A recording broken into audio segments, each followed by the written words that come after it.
मारुततुल्यवेगं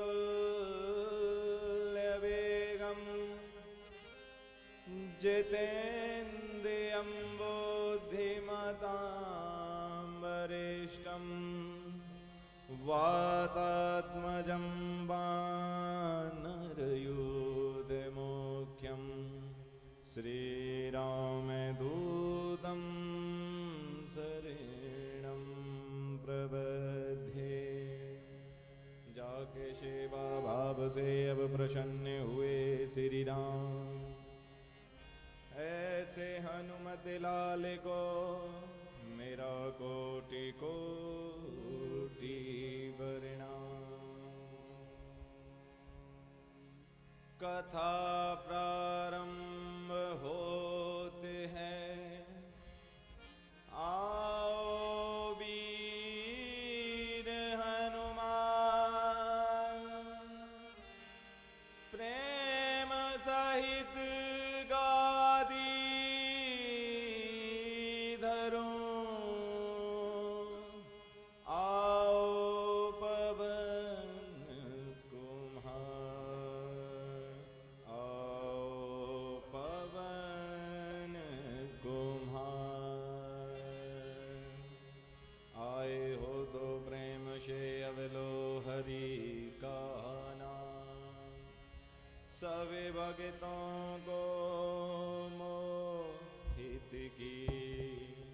जय जय राधे श्याम, जय जय राधे श्याम, जय जय राधे श्याम, जय जय राधे श्याम। बोले वृंदावन बिहारी लाल की जय हो, बोले राजा रामचंद्र महाराज की जय, पवन सुत हनुमान की जय, संत समाज की जय।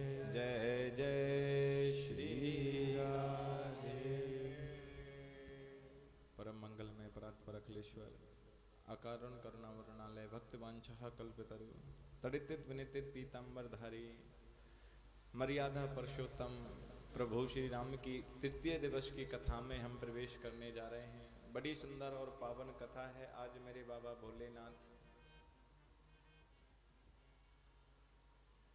और मां सती की आप कथा श्रवण करेंगे। कथा में प्रवेश करने से पूर्व यहाँ पर आए हुए सभी भक्तों के हृदय में विराजमान जुगल जोड़ी सरकार को व्यासपीठ की ओर से नमन करता हूँ। सिया राम मैं सब जग जानी करहूँ प्रणाम, जोर जुग पानी। ये हमें जिंदगी मिली है, ये जीवन मिला है, और देखो परमात्मा ने चमत्कार किया या नहीं किया। याद है आपको कुछ? क्या? ठंडा मौसम हो गया।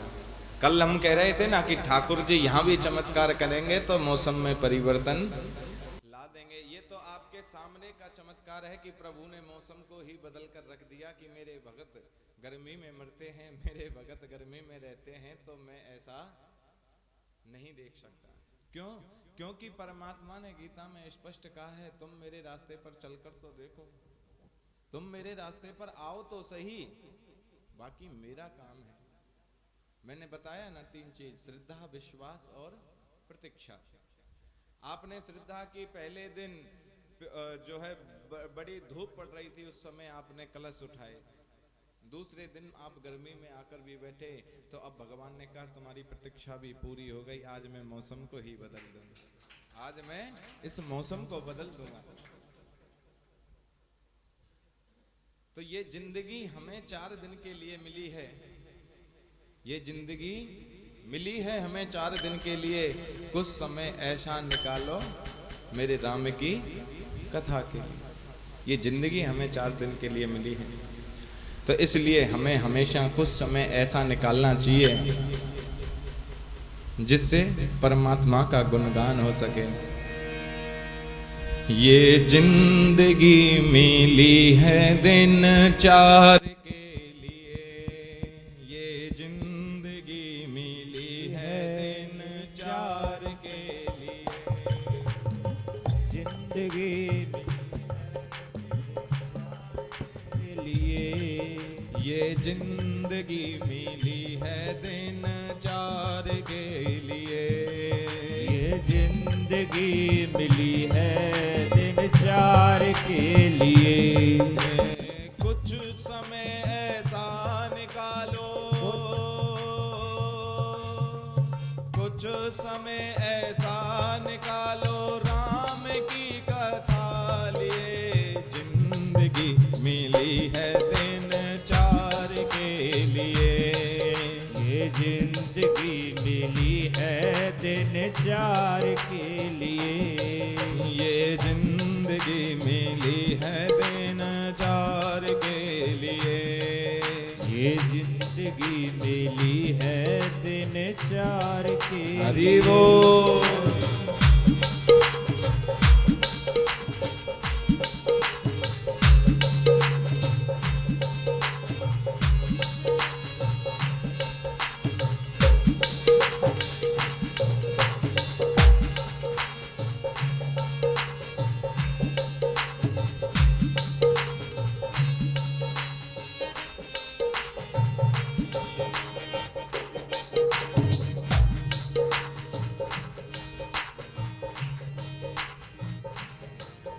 कोई पुण्य किए होंगे जो ये मानव तन है पाया, कोई पुण्य किए हो जो जिसने ये मानव तन है पाया, पर भूल गए भगवान को माया में मन भराया, पर भूल गए भगवान को पर माया में मन भाया।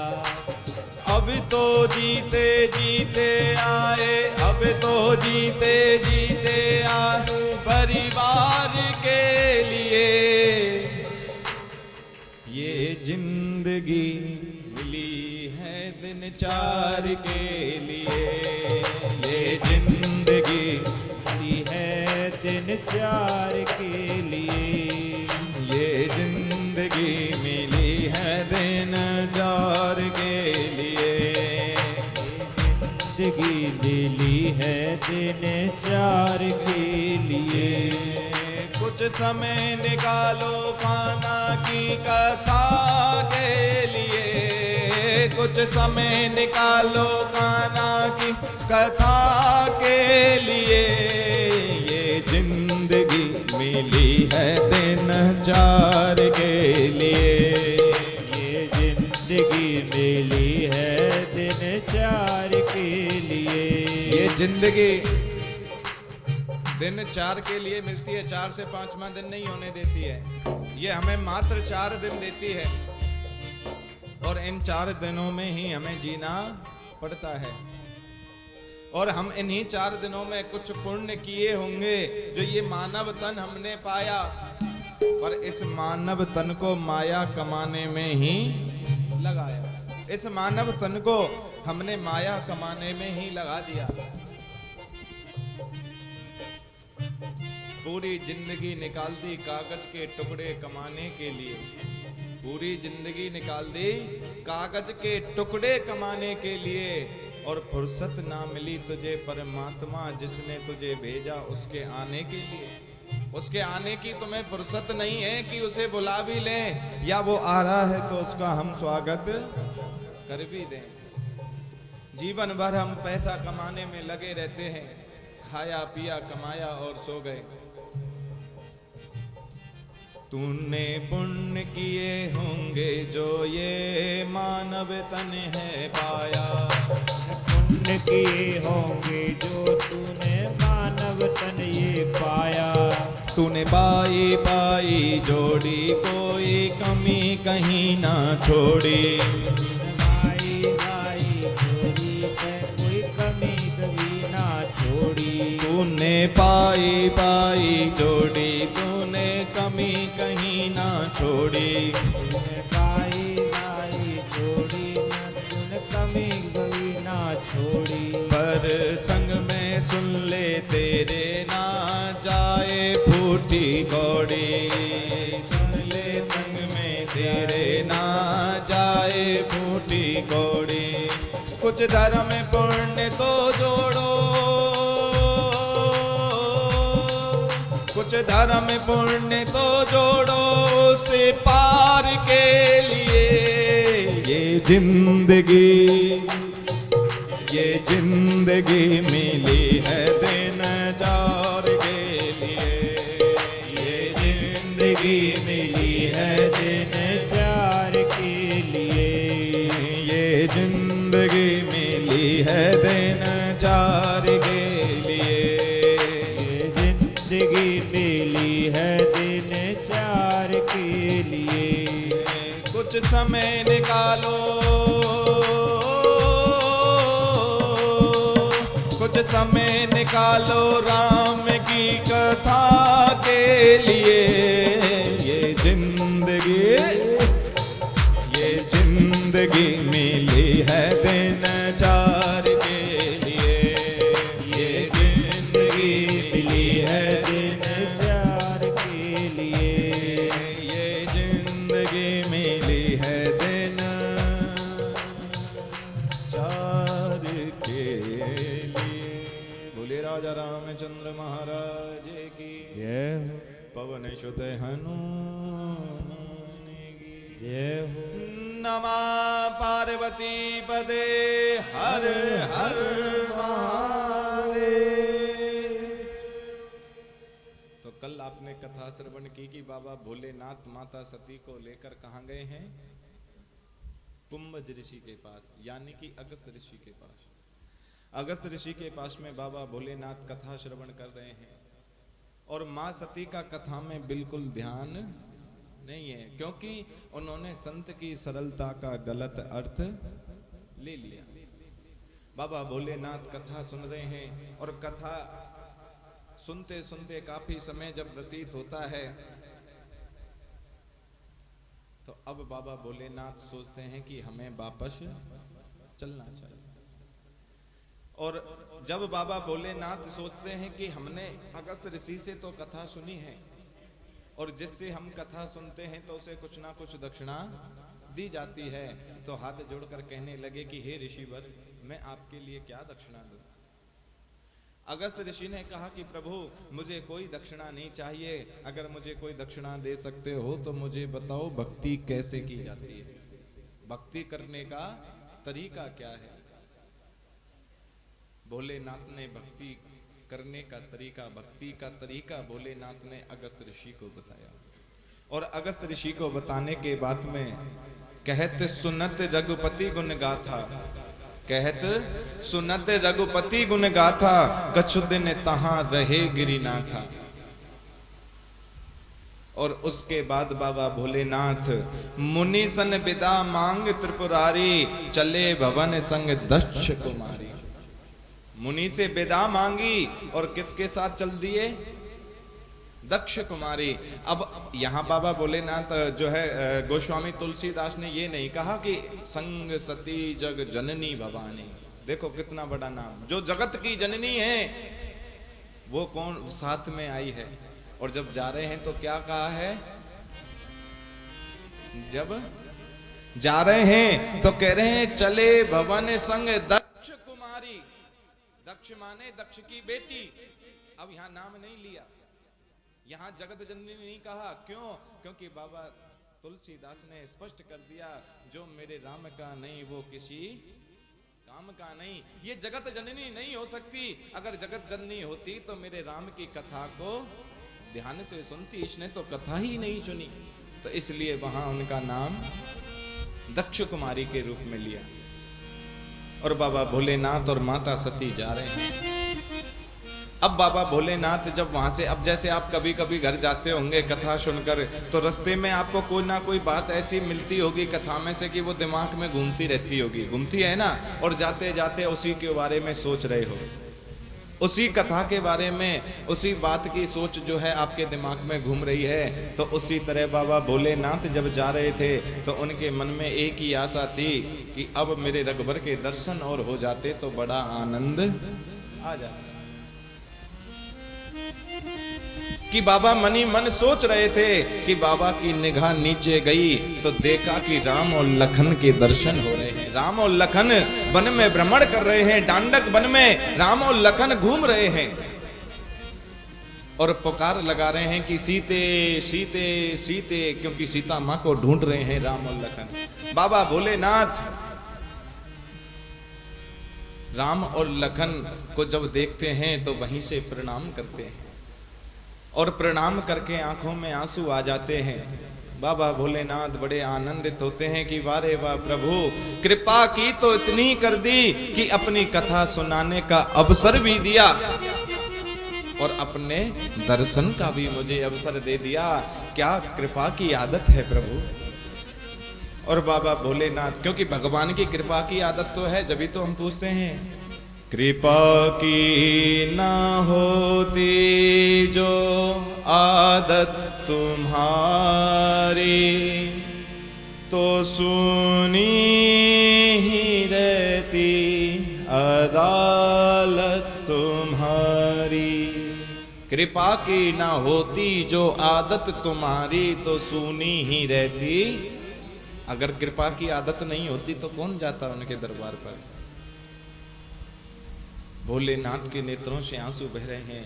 अब देखो दूसरा अपराध माता सती से यहाँ फिर हो गया, फिर दूसरा अपराध माता सती से हो गया। माता सती कहने लगी कि बाबा क्या पाखंड रच रहे हो, ये क्या पाखंड कर रहे हो। अरे ये दो मानव जो संत वेश धारण करे हुए हैं, ये राजकुमार लगते हैं, इनको तुम अखिलेश्वर ब्रह्मांड नायक कहते हो। ये है वो तुम्हारा राम जिस राम की तुम कथा सुनने गए थे। और अगर ये ब्रह्मांड नायक है, परमात्मा परमेश्वर है, तो ये इस तरह से सीता सीता सीता क्यों पुकार रहा है। अरे जब ये अंतर्यामी है, घट घट वासी है, तो इसे नहीं पता इसकी पत्नी को कौन चुरा कर ले गया है। ये नहीं जानता क्या। ये तुम्हारा राम नहीं हो सकता, ये तुम्हारा राम नहीं है, ये भगवान नहीं हो सकता। और ये यहां क्या करने आया है।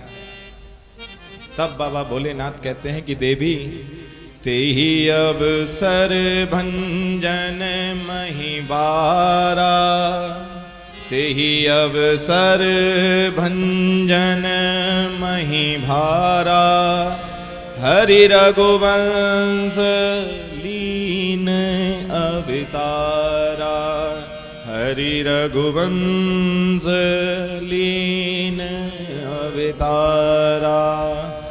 पिता बचन तजी राज उदासी, पिता बचन तजी राज उदासी, डांडक बन बिचरत अविनाशी, डांडक बन बिचरत अविनाशी। पिता की आज्ञा से ये तो डांडक वन में वनवास भोगने के लिए आए हैं, ये तो पिता की आज्ञा से आए हैं देवी। पृथ्वी पर अधर्म का इतना बड़ा भार हो गया, उस पृथ्वी की रक्षा के लिए ये गोविंद आए हैं, ये नारायण आए हैं, राम के रूप में आए हैं देवी। मां सती ने कहा कि बाबा तुम तो पागल हो, जो संत तुम्हारी पूजा कर रहा था उससे तुम कथा सुनने बैठ गए, और जो जिसे ये नहीं पता मेरी बीवी कहाँ है उसे तुम नारायण कहने लगे हो, तुम तो पागल हो। बाबा भोलेनाथ कह रहे हैं कि देवी ये वो राम है, संत महात्मा बड़े बड़े सिद्ध पुरुष जिसकी पूजा अर्चना करते हैं, दिन रात ध्यान लगाते हैं, ये वो ही महात्मा है। पर कहते हैं ना कि संशय आत्मा विनश्यति, कि अगर कोई संशय आ जाए तो विनाश निश्चित है। अब माताओं को संशय आ जाता है अपने पतियों पर, वो घर बिगड़ना, चाहे वो बेचारा वैसे ही कोई जो है छेड़ रहा होगा, अगर 10 मिनट भी फोन में ज्यादा लग गया तो जय जय, समझ गए ना जी आप। तो ये अक्सर मैंने देखा है, संशय आत्मा विनश्यति, विनाश का कारण है। इसलिए कभी भी अपने पतियों पर शक नहीं करना चाहिए। एक कोई माता थी और उनके भाई के घर बेटा हुआ था, तो जापे में जाती है ना माताएं, बहन आती है जापे में। अब वो माता जापे में गई 10-15 दिन के लिए, तो अपने पति से बोली कि मैं जा रही हूँ, कहीं मत जाना, यहीं रहना, घर से बाहर नहीं निकलना। उन्होंने कहा ठीक है देवी, चिंता मत करो। अब वो मायके चली गई। मायके पहुंची नहीं, उससे 1 घंटे पहले ही फोन कर दिया, कहाँ हो तुम? जी घर में हूँ। मन की मैं कैसे मान लूँ तुम घर में हो? मैं जी क्या प्रमाण दूं? वन एक काम करो, रसोई में जाओ। रसोई में गया, वन देखो नीचे मिक्सी रखी है, उसको उठाओ। मिक्सी उठा दी, वन अब चला के दिखाओ। अब उसने मिक्सी चला दी। अब मिक्सी चलाने के बाद में मिक्सी की आवाज आई, वो बोली हाँ हाँ ठीक है मैं समझ गई, मैं तो मजाक कर रही थी आपके साथ। ठीक है, उस बेचारे ने वो भी कर दिया। अब दूसरे दिन सुबह नहीं हुई, उससे पहले फिर फोन, कहाँ हो तुम? वन घर पे ही हूं। वन जाके मिक्सी चला के दिखाओ। उसने फिर मिक्सी चला दी। 15 दिन बीत गए। 15 दिन में कम से भी कम नहीं है तो 1500 बार उसने उससे मिक्सी चलवाई। अब एक दिन क्या हुआ, उसके भाई को उनके गांव की और उनके जो ससुराल थी उधर की ओर आना था, तो उसने कहा कि बहन चल तेरे बच्चों से तुझे मिला लाऊं, तू लौट के फिर आ जाइयो। अब वो आई, अचानक वो लौट कर आ गई। अचानक जब लौट कर आई तो वो घर में गई, बच्चे मिले, बच्चों से पूछा तुम्हारे पापा कहाँ हैं? बोले हमें क्या पता। मन क्यों? मन वो तो 15 दिन से है ही नहीं यहाँ। वो 15 दिन से है ही नहीं यहाँ माँ। अच्छा, रसोई में गई, जाकर देखा, बोली ये मिक्सी कहाँ है? मन मिक्सी को भी साथ ले गए, क्योंकि तुम मिनट में चलवाती हो। वो उसे भी साथ में लेकर चले गए कि तुम मिनट में चलवाती हो उसे। तो ऐसा शक भी करते हैं। अब जब शक हुआ तो उन्होंने भी शक कर दिया, वो मिक्सी को ही साथ में लेकर चला गया। जब कहती है तभी बटन दबा देना है बस। तो इसलिए संशय आत्मा विनश्यति, संशय विनाश का कारण है। और संशय जब जीवन में आता है तो विनाश आना, पतन होना संभव है। बाबा भोलेनाथ बार बार समझा रहे हैं कि देवी ये तो वो ही राम है जिसकी पूजा संत महात्मा नर किन्नर सब करते हैं। मुनि धीर जोगी सिद्ध संतत विमल जन जेहि ध्यावहि। कि देवी इसकी जिसका ध्यान दिन और रात मुनि सिद्ध जोगी करते हैं, जिसका गुणगान वो दिन और रात गाते हैं, वेद पुराण नीति नीति कहकर जिसका गुणगान करते हैं, ये वो ही राम है, ये वो ही अखिलेश्वर है, ये वो ही ब्रह्मांड नायक है। मां सती ने कहा कि तुम तो बता नहीं जन किसको क्या बना दो, तुम्हारा कोई भरोसा नहीं। मैं नहीं मान सकती अगर ये अखिलेश्वर है, ब्रह्मांड नायक है, घट घट वासी है, तो इसे ये नहीं पता कि तुम इनकी बीबी कहाँ है, इनकी पत्नी कहाँ है। अब ये सीता सीता पुकार रहा है। बाबा ने कहा कि देवी ये तो लीला का आनंद ले रहे हैं, ये तो लीला कर रहे हैं, रगभर तो लीला का आनंद ले रहे हैं। इधर बैठ जाइए। लीला का आनंद ले रहे हैं, और लीला का जो आनंद ले रहे हैं देवी, ये परमात्मा तो मेरा राम ही है, कोई और नहीं है। बाबा भोलेनाथ ने स्पष्ट कर दिया, देवी घट घट में ब्रह्म ज्योति का प्रकाश हो रहा है। घट घट में ब्रह्म ज्योति का प्रकाश हो रहा है। मिटा न दैत्य भाव तो फिर ध्यान क्या करें। घट घट में ब्रह्म ज्योति का प्रकाश हो रहा है, मिटाना दैत्य भाव तो फिर ध्यान। अब जब तक मन में ही कपट आ गया, मन में ही संशय आ गया, तो फिर हम क्या करें? क्योंकि मन में जब हमें संशय आता है, काबू में मन नहीं अपना तो ध्यान क्या करें। काबू में मन नहीं अपना तो ध्यान क्या करें। आंखें ना करें दीदार तो भगवान क्या करें। आंखें अगर दीदार नहीं करती हैं तो भगवान क्या कर सकता है। अरे परमात्मा की नजर से नजर जब मिलती है तो ऐसे लगता है साक्षात गोविंद, साक्षात मेरा राम मेरे सामने खड़ा हो गया हो, पर आंखों में अगर दीदार नहीं है, तुम्हारा भाव नहीं है। अब सूरदास जी को देखो, दिखता नहीं था, फिर भी कह दिया करते थे ठाकुर जी का श्रृंगार जब करते थे कि आज प्रभु ने ये श्रृंगार किया है, आज प्रभु ने ये श्रृंगार किया है। और एक बार गोसाइयों ने कुछ चालाकी की और ठाकुर जी को नंगा करके रख दिया। वो सोच रहे थे कहीं ऐसा तो नहीं है ताली बजाना, कौआ का उड़ना हम पहनाते हों और ये अपने मन से कह देता हो और टंकरा लग जाता हो। तब उन्होंने क्या करा कि उन्होंने आज हरि को जो है कुछ नहीं पहनाया और पर्दा खोल दिया और कहा कि सूरदास जी करो, वर्णन करो ठाकुर जी का। तो सूरदास जी ने कह दिया आज हरि देखे नंगम नंगा, आज हरि देखे नंगम नंगा। क्योंकि सूरदास ने स्पष्ट कर दिया आंखों का होना जरूरी नहीं है, मन की आंखों को खोलो, परमात्मा तो हमेशा तुम्हें दिखाई देगा। मन की आंखें अगर खुलेंगी और मन नहीं खुला तो परमात्मा कभी भी तुम्हें दिखाई नहीं देगा। तो जरूरी नहीं है इन आंखों से ही भगवान को देखा जा सके, मन की आंखों से अपने मन में टटोल कर देखो, मेरे राम की छवि तुम्हारे हृदय में दिख जाएगी।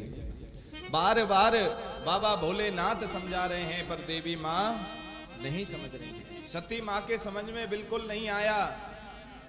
बाबा समझ गए कि शायद मेरा राम कुछ और चाहता है, शायद मेरा राम कुछ और चाहता है। बार बार बाबा ने समझाया पर माता ने नहीं समझा। कभी कभी भाई लोग आते हैं ना, वो कहते हैं कि गुरुदेव हमारी घरवाली इतना जिद करती है, ये करती है, वो करती है। तो मैं उन सब के लिए भी शिक्षा देना चाहूंगा कि तुम्हारे समझाने से कभी भी ये नहीं हो सकता। जब कोई भी कार्य बार बार करे, चाहे तुम्हारा बच्चा करे, चाहे तुम्हारा पति करे, चाहे घर में कोई भी करे, तो समझ लो परमात्मा कुछ और लीला रचना चाह रहा है। किसी ने हमसे कहा था, जिस समय हम मंदिर में रहा करते थे, तो किसी ने कहा था कि ये पंडित जी तो दुनिया के दुख दूर करता है, क्या इससे अपना ये मंदिर नहीं रोका गया, कुछ कर देता, ये मेंबर कुछ नहीं कहते। तो शायद मैं अगर उस समय कुछ करता भी तो आज मैं उस 4x4 के कमरे में रहता, पर मेरा राम तो कुछ और चाहता था जो मुझे यहाँ लाकर बिठा दिया। इसलिए कभी ये मत सोचना हमारे साथ ये हो रहा है, हमारे साथ वो ये कर रहा है, वो कर रहा है। अरे कोई कुछ नहीं करता है, जो मेरा राम चाहता है वो ही तुम्हारे साथ होता है, जो मेरा राम चाहता है। और बाबा ने तो स्पष्ट कर दिया, और ये चौपाई हमें हमेशा याद रखनी चाहिए। होई सोई जो राम रचि राखा, सो राम रच राखा, को करी तर्क बढ़ावे साखा, करी तोत बढ़ावे साखा। होई सोई जो राम रचि राखा, होई सोई सो राम रच राखा, को करी तर्क बढ़ावे साखा, ओ करी दोष बनावे साखा। अस कहीं लगे जपन हरि नामा, अति वही लगे तमर दही रामा। गई सती जहाँ प्रभु सुख धामा, गई सखी जहाँ प्रभु रच धामा। कि होई सोई जो राम रचि राखा, को करी तर्क बढ़ावे साखा। क्यों बहस करना, क्यों जिद करना, क्यों उसके साथ में लड़ना।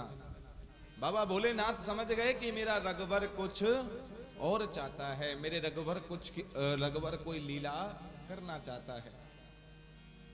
और बाबा भोलेनाथ ने कहा कि देवी अगर तुम्हारे मन में कोई संशय है तो जाओ परीक्षा ले लो, पर ये ध्यान रखना परीक्षा बुद्धि से लेना, परीक्षा बुद्धि से लेना।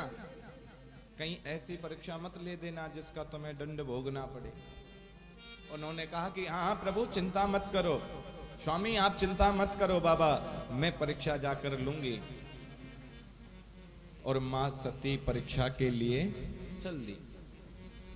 गई सती जहां रहे सुख धामा, कि जहां पर रघुवर सीता सीता पुकार रहे हैं वहां पर मां सती पहुंच गई। और वहां जब मां सती पहुंची तो जानते हो किसका रूप धारण करके गई थी? सीता मां का रूप धारण करके। सीता मां का रूप धारण करके गई तो कभी राम जी के आगे आ जाए, कभी लक्ष्मण जी के आगे आ जाए, कभी पीछे आ जाए, तो लक्ष्मण की निगाह माता पर चली गई। लक्ष्मण की निगाह जब माता पे गई, लक्ष्मण देख उमा कृत बेसा, मन देख उमापति बेसा, चंकित भय भ्रम हृदय विशेषा, चंकित भय भ्रम हृदय विशेषा। कि लक्ष्मण की निगाह पड़ी, लक्ष्मण की जब निगाह पड़ी तो लक्ष्मण जी भी चंकित हो गए। राम की निगाह पड़े तो राम मनी मन मुस्कुराने लगे कि आज मैया हमारी ही परीक्षा लेने चली आई, आज माँ हमारी परीक्षा लेने आई है।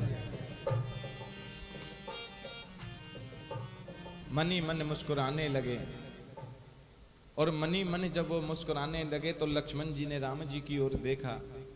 राम जी ने इशारा किया, कोई बात नहीं, ये हमारी माँ है, परीक्षा लेने आई है, लेने दो। पर एक कहावत है ना, खुशबू आ नहीं सकती कागज के फूलों से, खुशबू आ नहीं सकती कागज के फूलों से, सच्चाई छुप नहीं सकती बनावटी हुसूलों से। सच्चाई थोड़े छुप जाएगी, अरे रूप ही तो बदला है, वो सच्चाई थोड़े छुप पाएगी मेरे राम के आगे। कभी भी बताइएगा, तारों की ज्योति से चंद्र छुपे नहीं, तारों की ज्योति से चंद्र छुपे नहीं, सूरज छुपे नहीं, बादल छाए, कितने भी बादल छा जाओ पर सूरज जी फिर भी नहीं छुपते हैं। चंद्रमा जो है, तारों की छाया या तारों की ज्योति से चंद्रमा कभी छुपता देखा है? तो फिर वो माता सती कैसे छुप सकती हैं मेरे प्रभु से? मेरे प्रभु के कभी माँ आगे आ जाएं, कभी पीछे आ जाएं। भगवान मुस्कुराने लगे तो भगवान स्वयं माँ सती के पास पहुंच गए। अब माता सती सोच रही हैं कि अब ये आएंगे और कहेंगे, सीता तू यहाँ क्या कर रही है, हम तुझे ढूंढते ढूंढते पागल हो गए, क्योंकि उन्होंने तो वो आम आदमी समझे हैं। अब माँ सती बार बार देख ले फिर चुप खड़ी हो जाए कि आने लग रहे हैं, आने दो, आने लग रहे हैं। और जब मेरे राम वहां पहुंचे, राम पहुंचने के बाद में राम जी हाथ जोड़कर खड़े हो गए। जोरी पानी प्रभु कीन प्रणामो, जोरी पानी प्रभु कीन प्रणाम, पिता समेत लीले निज नामो, पिता समेत लीले निज नामो। कहो बहोरी कहाँ वृष के तू, कहो बहोरी कहाँ विपन अकेली फिरऊं के हेतु, विपन अकेली फिरऊं के हेतु। हे माँ, देखो राम जी ने कैसी स्तुति की है, बड़ी विचित्र है ये। किसके रूप में है माता सती? सीता के रूप में। अब सीता को जाते ही तो माँ तो बोल नहीं सकते, है तो रूप सीता का ही, माँ नहीं बोल सकते। तो राम जी कह रहे हैं हाथ जोड़कर कि हे माँ मेरे पिता कहाँ हैं, हे माँ मेरे पिता कहाँ हैं, यानी कि बाबा भोलेनाथ कहाँ हैं, और तुम इस घनघोर जंगल में अकेली कहाँ भ्रमण कर रही हो। अब तो माता सती कांपने लगी, घबराने लगी कि इन्होंने तो पहचान लिया। माँ सती अपने रूप में आई, हाथ जोड़कर खड़ी हो गई। माँ सती को पूरे शरीर में पसीना आ गया, घबराहट हो गई कि मैंने बाबा की बात को नहीं माना। माँ सती घबराने लगी। अब मेरे राम माँ सती को लीला दिखा रहे हैं कि माँ तू जिस सीता के लिए आई है ना, कि इसको ये नहीं पता मेरी सीता कहाँ है, देख मेरी सीता तो मेरे साथ खड़ी है। राम लखन सीता तीनों दिखाई देने लगे। अब माँ सती वहां से दौड़कर जाने लगी। और जैसे ही वहां से दौड़ने लगी, जहां चित्त वहीं ता प्रभु असीना, जहां चित्त वहीं ता प्रभु से वहीं सिद्ध मुनीश प्रवीणा, से वहीं सिद्ध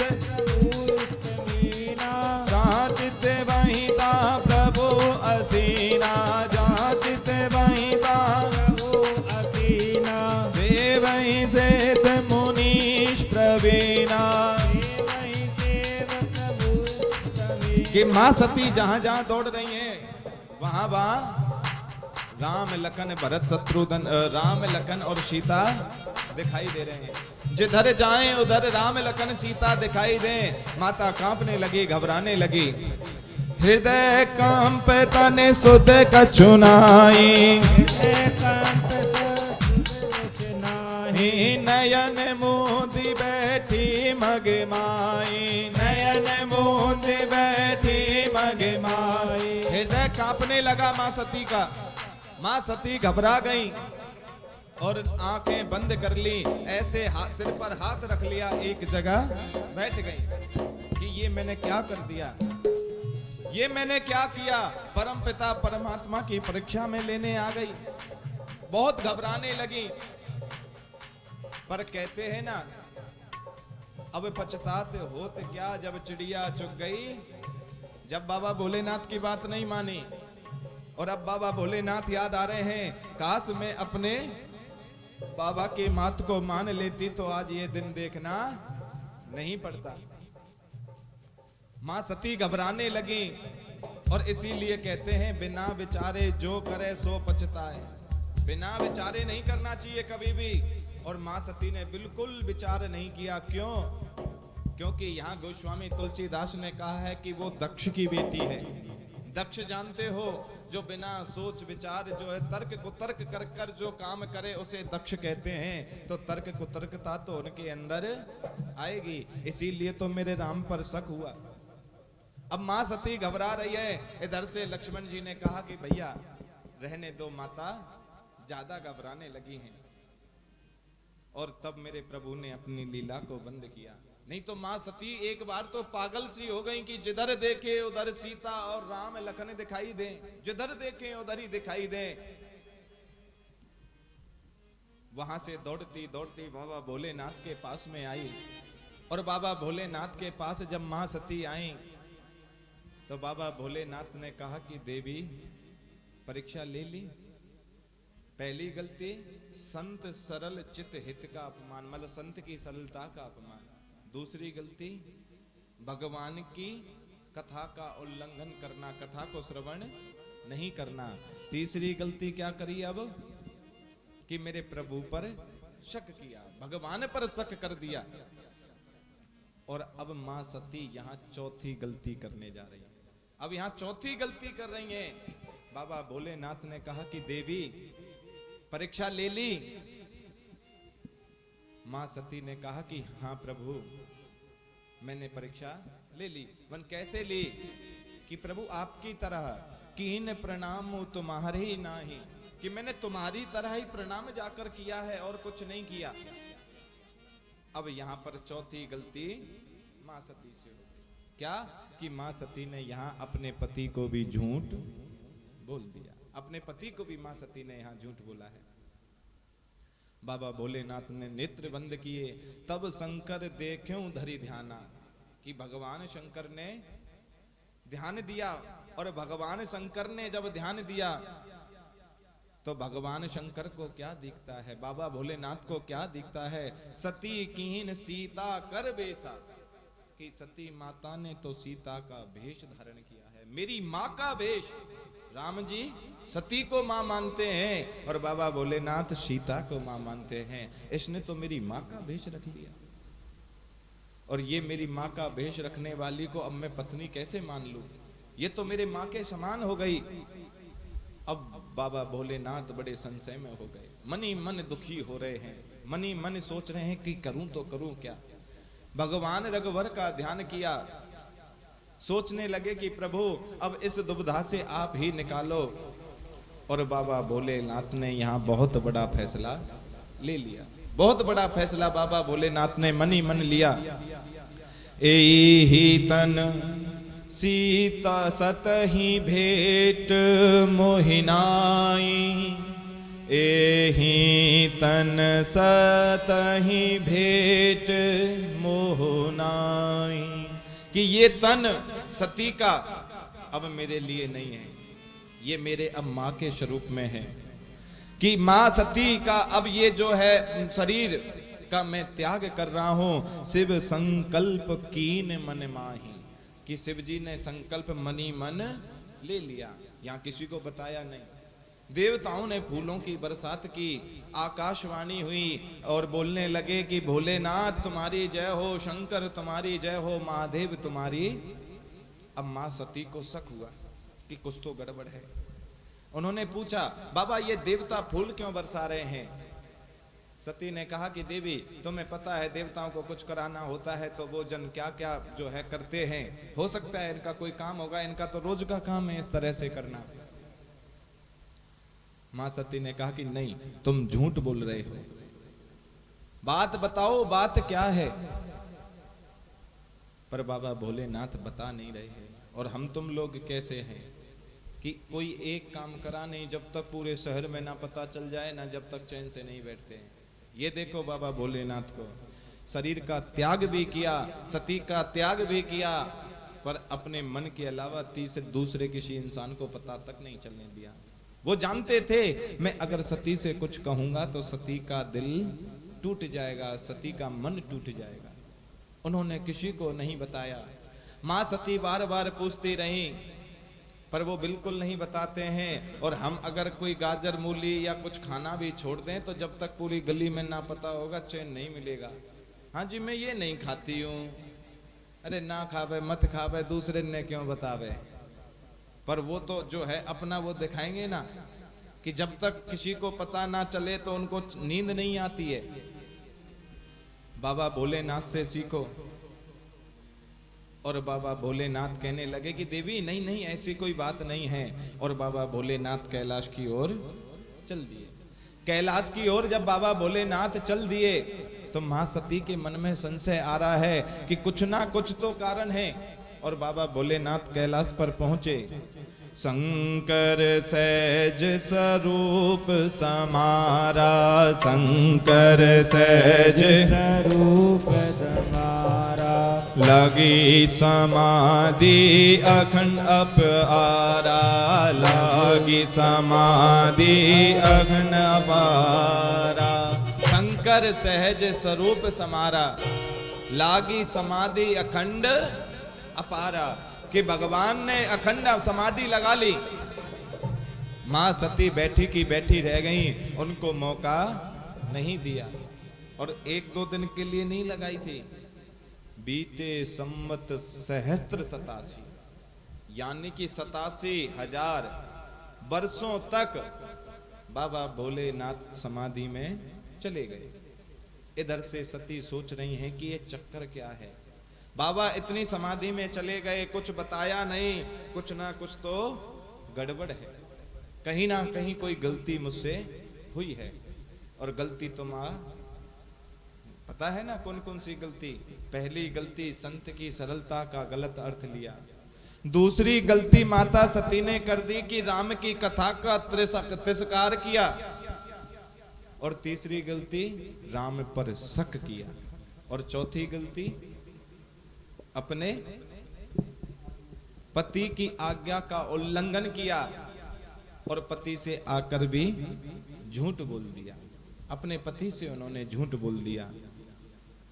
इसलिए मां सती को ये दुख भोगना पड़ा, मां सती को ये कष्ट आया। बाबा तुलसीदास ने भी कहा है, बड़े बड़े संत महात्माओं ने भी कहा है, पति और पत्नी, जानते हो ये किस तरह से होते हैं? पति और पत्नी क्या है? पति है दूध। क्या है पति? दूध। और दूध में पानी जो होता है वो कौन है? पत्नी। पति दूध रूप है और पत्नी पानी का रूप है। क्यों?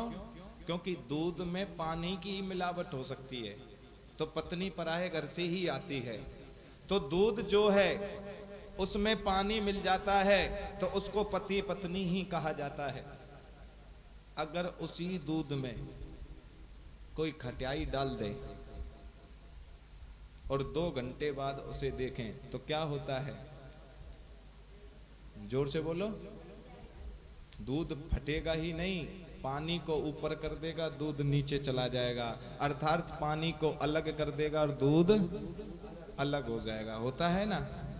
उसी तरह पति पत्नी के जीवन में जब कोई झूठ, कोई फरेब इत्यादि का सहारा होता है तो वो खटाई रूपी जब वो झूठ जब उस जीवन में आता है तो पानी अलग हो जाता है और दूध अलग हो जाता है। इसलिए कभी भी अपने जीवन में ये खटाई रूपी झूठ, सच में ये मत ले आना झूठ वगैरह इत्यादि। अगर जीवन में खटाई आपने अपने दूध में डाल दी तो आपको उनको अलग करने से फिर कोई नहीं रोक सकता है। इसलिए जीवन में हमेशा ये चिंतन करना कि हमारे जीवन में, हमारे दूध में कोई खटाई ना डल जाए, कोई ऐसी वस्तु ना डल जाए जिसकी वजह से पानी अलग हो जाए और दूध अलग हो जाए। रहमन धागा प्रेम का मत तोड़ो चटकाए, रहमन धागा प्रेम का मत तोड़ो चटकाए, टूटे पर फिर ना जुड़े, जुड़े तो गांठ पर जाए। इसलिए ऐसा मौका ही मत दो ना, ऐसा कोई कर्म ही मत करो ना जिसकी वजह से ये समस्या तुम्हारे सामने आए। पर मां सती से ये हुआ। अब मां सती हाथ जोड़कर रघुनाथ का ध्यान करती है, हे रघुवर, मुझसे अगर कोई अपराध हुआ है तो मैं क्षमा चाहती हूं। अब मैं इस शरीर को लेकर करूंगी क्या जिस शरीर का परित्याग बाबा भोलेनाथ ने कर दिया हो। ऐसी कोई लीला करो ना जिसकी वजह से ये शरीर भी त्याग हो जाए और मुझे बाबा का दोबारा दर्शन भी हो और दोबारा मुझे बाबा भी प्राप्त हो जाए। प्रभु ने उनकी पुकार सुन ली और जैसे ही प्रभु ने उनकी पुकार सुनी, बीते संबत सहस्त्र सतासी, बीते संवत सहस्र सतासी, तजी समाधि शंभु अविनाशी, तजी समाधि शंभु अविनाशी। कि बीते संवत सहस्त्र सतासी कि 87,000 वर्षों के बाद बाबा भोलेनाथ की समाधि टूटी और जैसे ही समाधि टूटी तो बाबा भोलेनाथ जब कभी भी समाधि से उठते थे या फिर समाधि में जाते थे तो उनके पास में कौन सा शब्द होता था? राम नाम शिव सुमेरन लागे, राम नाम शिव सुमेरन लागे, जानहु सती जगत पति जागे, जानहु सती जगत पति जागे, जाय शंभु पद बदनहु कीना, जाय शंभु पद बदनहु कीना, सन्मुख शंकर आसन दीना, सन्मुख शंकर आसन दीना। कि बाबा भोलेनाथ नाम नाम शिव सुमरन लागे, समाधि टूटी, राम जी का नाम सुमरनने लगे। मां सती के कानों में आवाज गई, दौड़कर मां सती गई, बाबा को प्रणाम किया और जैसे ही अब बाबा के बगल में बैठने वाली थी, बाबा ने आसन उठाया और सामने बिछा दिया कि देवी यहां बैठ जाओ। सोचो उस मां के हृदय पर क्या चोट लगी होगी। मां सती के आंखों में आंसू आ गए। अब बाबा भोलेनाथ भी दुखी हैं, पर करें क्या? बाबा ने तो मनी मन संकल्प लेकर मां का त्याग कर दिया है। अब मां सती समझ गई कि बाबा ने तो हकीकत सच्चाई में ही मेरा त्याग कर दिया है, नहीं तो पत्नी का वास तो बगल में होता है, वाम अंग में होता है। बाबा तो सन्मुख शंकर ने जो है, शंकर भगवान ने सन्मुख बिठाया है, अपने सामने बिठाया है। मां सती कुछ कहें, मां सती कुछ कहें उससे पहले ही भगवान शंकर कथा आरंभ करते हैं। क्यों? क्योंकि भगवान शंकर जानते हैं कि अगर मन में अशांति है, आपको कोई टेंशन है, तो वो चिंता एक ही चीज से दूर हो सकती है, प्रभु के नाम से। वो शांति प्रभु के नाम से आ सकती है। लगे कहने हरि कथा रसाला, बाबा भोलेनाथ कथा कहने लगे, जिससे मां सती का कुछ दुख कम हो जाए, मां सती का ध्यान बट जाए, क्योंकि भगवान के दरबार पर ही तो हर दुख दूर होते हैं। उन्होंने सोचा कि क्यों ना मैं अपने राम की कुछ कथा श्रवण कराऊं, तो हो सकता है कि माता सती का कुछ मन हल्का हो जाएगा। प्रभु के दरबार पर, मेरी किशोरी के दरबार पर ही तो हर सुख मिलता है। बाबा ने कोशिश की, और ये हकीकत है, जीवन में कभी भी कोई भी चिंता हो, कोई भी कष्ट हो, कुछ नहीं करना है, प्रभु के सामने बैठ जाना। दरबार में राधा रानी के दुख दर्द मिटाए जाते हैं। दरबार में राधा रानी के दुख दर्द मिटाए जाते हैं। दरबार में बंसी वाले के दुख दर्द मिटाए जाते हैं। दरबार में बंसी वाले के दुख दर्द मिटाए जाते हैं। दुनिया के सताए लोग यहाँ, दुनिया के सताए लोग सीने से लगाए जाते हैं। दरबार मेरे रघुवर के दुख दर्द मिटाए जाते हैं। दरबार में मेरे रघुवर के दुख दर्द मिटाए जाते हैं। संसार नहीं है रहने को, यहाँ दुख ही दुख है सहने को। संसार नहीं है रहने को, दुख ही दुख है यहाँ सहने को। संसार नहीं है रहने को, यहाँ दुख ही दुख है सहने को।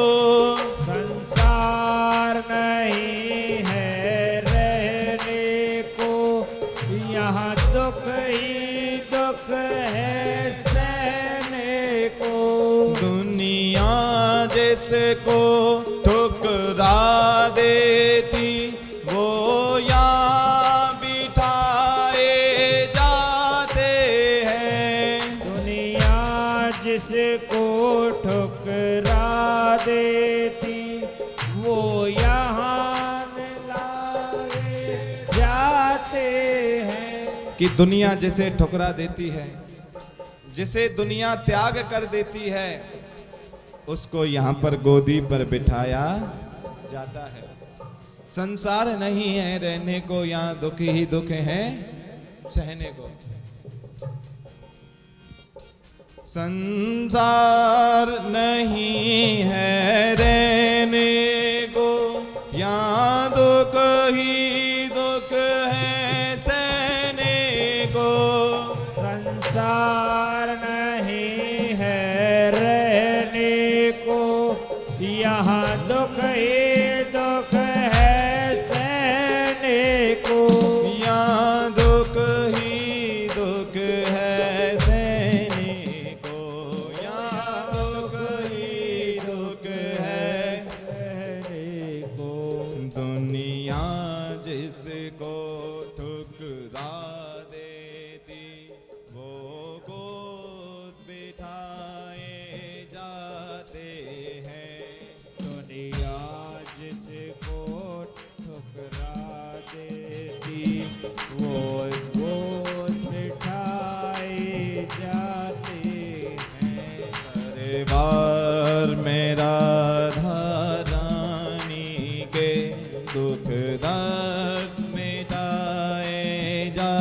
जाते हैं। दरबार में राधा रानी के दुख दर्द मिटाए जाते हैं। सर रख कर तनी पर आ जाओ, हसरत है कुछ भी पाने की।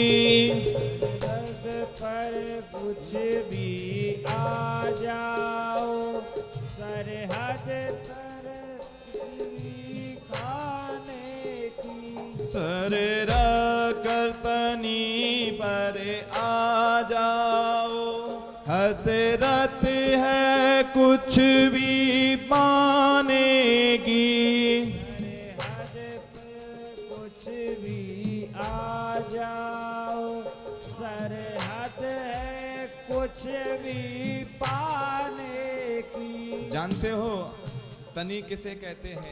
सर रख कर तनी पर आ जाओ, हसरत है कुछ भी। जानते हो क्या अर्थ है इसका? तलवार की नोक, अपने सर को तलवार की नोक पर रखो तब इसके दरबार में पहुंचना, अन्यथा ये दुनिया तुम्हें जीने नहीं देगी। इसका अर्थ है कि जब भगवान की राह पर हम चलते हैं, भगवान की भक्ति पर हम चलते हैं, तो हजारों दुश्मन हमें मारने के लिए खड़े रहते हैं।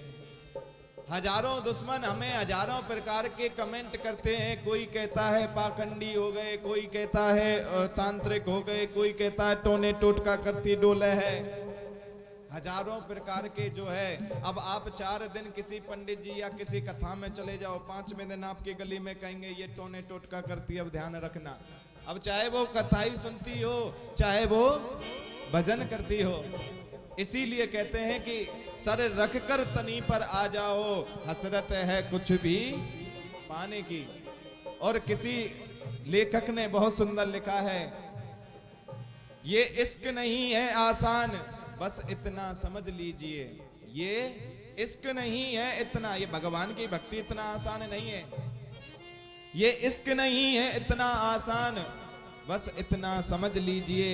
ये आग का दरिया है और डूबकर हमें इसमें जाना है। ये तो आग का दरिया है और इसमें डूबकर हमें जाना है। और कबीर बाबा ने तो बहुत ही सुंदर लिखा, जो घर फूके आपनो, कि जो घर अपनों फूके वो मेरे साथ चल दे भाई, और जो नहीं फूक सके वो मत चलना मेरे साथ। क्यों? क्योंकि भगवान की भक्ति पर चलने के लिए तो बहुत बड़ा त्याग करना पड़ता है। भगवान को यूं ही नहीं पाया जाता। इसीलिए भगवान को अगर पाना है तो भगवान को पाने के लिए अपने आप का बलिदान देना पड़ता है। सर रख तनी पर आ जाओ, हसरत है कुछ भी पाने की। सरहद पर कुछ भी आ जाओ, सरहद है कुछ भी पाने की। हसरत है कुछ भी पाने की, हसरत है कुछ भी पाने की। मेरे गोविंद को पाने के लिए, मेरे गोविंद को पाने के लिए कुछ कष्ट उठाए जाते हैं। मेरे गोविंद को पाने के लिए कुछ कष्ट उठाए जाते हैं। दरबार में मेरे रघुवर के दुख दर्द मिटाए जाते हैं। दरबार में मेरे रघुवर के दुख दर्द मिटाए जाते हैं। दुख दर्द मिटाए जाते हैं, दुख दर्द मिटाए जाते हैं। बोले राजा रामचंद्र महाराज की जय। तो भगवान की भक्ति पर चलना भी बहुत कठिन है। भगवान की भक्ति को पाना, भगवान को पाना आसान बात नहीं है। तो इसलिए बाबा भोलेनाथ सोच रहे हैं कि इनका मन हल्का हो जाएगा, मैं क्यों ना इनको कथा श्रवण कराऊं। लगे कहने हरि कथा रसाला, कथा श्रवण कराने लगे। और जो कथा में आनंद आता है, जो भगवान के नाम में आनंद आता है, वो आनंद कहीं पर भी नहीं आता।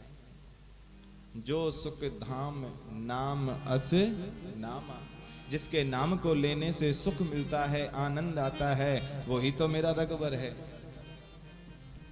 तो भगवान का नाम का गुणगान करने लगे। और देखो सुंदरकांड में तो स्पष्ट बाबा तुलसीदास ने भी कहा है, तात स्वर्ग अपवर्ग सुख धरो तुला एक अंग, तुलना ताही सकल मिली जो सुख लब सत्संग।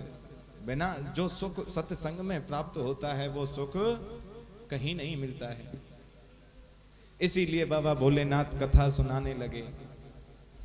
और बाबा भोलेनाथ जब, क्योंकि भगवान की भक्ति में, भगवान की कथा में जो आनंद आता है, वो आनंद कहीं नहीं आता। मन लागो मेरो यार फकीरी में, कि मन लागो मेरो यार फकीरी में। जो सुख पाऊं राम भजन में, वो सुख ना है अमीरी में।